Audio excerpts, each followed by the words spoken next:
எல்லோருக்கும் என்னோட அன்பான வணக்கம். இன்னைக்கு சாந்தி கிச்சனில் என்ன பண்ண போகிறேன்னு கேசரி. கல்யாண வீடுகளில் எப்படி கேசரி பண்ணுவாங்களோ அந்த மாதிரி கேசரி பண்ணலாம் வாங்க. இப்போ நம்ம கேசரி பண்ணுறதுக்கு உலர் திராட்சையும் முந்திரியும் வறுத்து எடுத்துக்கலாம் நெய்யில்.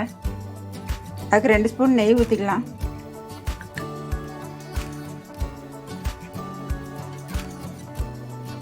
நெய் உருகிடுச்சு. 10 முந்திரி போட்டுக்கலாம்.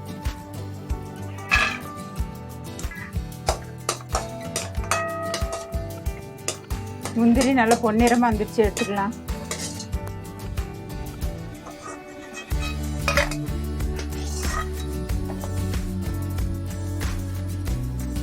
பத்து காஞ்ச திராட்சை போட்டுக்கலாம்.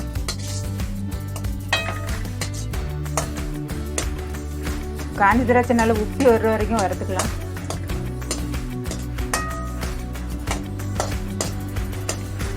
நல்லா உப்பி வந்துடுச்சு, நம்ம இப்போ எடுத்துக்கலாம்.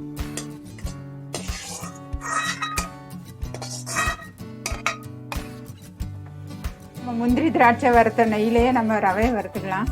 இந்த அளவு 1 கப்பு எடுத்துருக்கேன். இந்த கப்புக்கு 1 கப்பு ரவை எடுத்துக்கலாம். இந்த கப்புக்கு 1 கப்பு ரவை எடுத்துருக்கேன். இதை போட்டுக்கலாம்.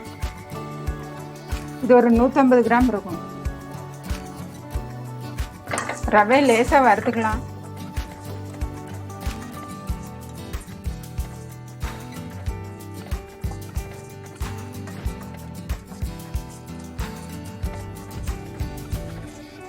இப்போ ரவையை நல்லா வறுத்தாச்சு. நம்ம வேற ஒரு பாத்திரத்துக்கு மாற்றிக்கலாம்.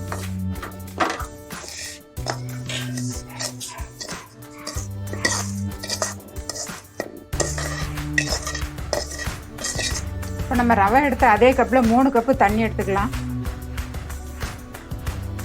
1 2 3. இப்போ தண்ணி நல்லா கொதிக்கட்டும். தண்ணி நல்லா கொதிச்சிருச்சு. 2 ஏலக்காய் தட்டி வச்சுருக்கேன், போட்டுக்கலாம். ஃபுட் கலர் போட்டுக்கலாம்.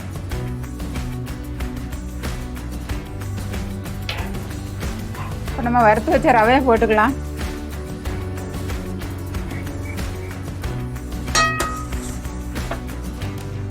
ரவை நல்லா வெந்து வர்ற வரைக்கும் நல்லா கலந்து விட்டுக்கலாம்.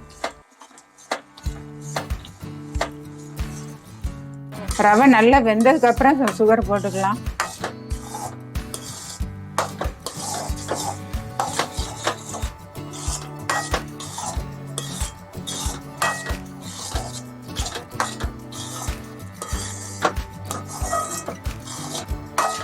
நல்லா வெந்துருச்சு.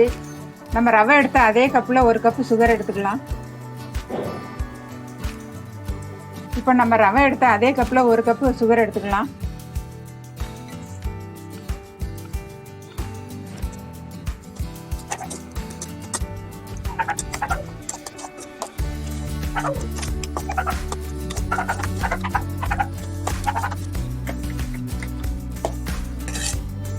நம்ம கட்டி விடாம நல்லா கலந்து விட்டுக்கலாம்.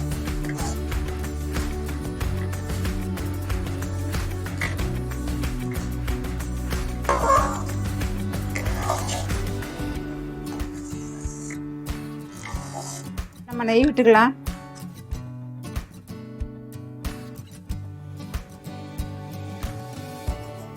மூணு ஸ்பூன் நெய் விட்டுருக்கேன். நம்ம வறுத்து வச்ச காஞ்ச திராட்சையும் முந்திரியும் போட்டுக்கலாம்.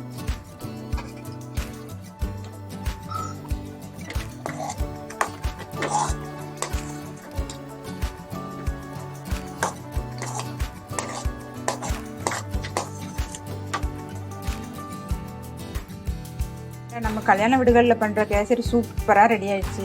இதே மாதிரி நீங்களும் உங்கள் வீட்டில் செஞ்சு சாப்பிட்டு பார்த்து எப்படி இருக்குன்னு கமெண்டில் சொல்லுங்கள். இந்த வீடியோ பிடிச்சிருந்தா லைக் பண்ணுங்கள், ஷேர் பண்ணுங்கள், சப்ஸ்கிரைப் பண்ணுங்கள்.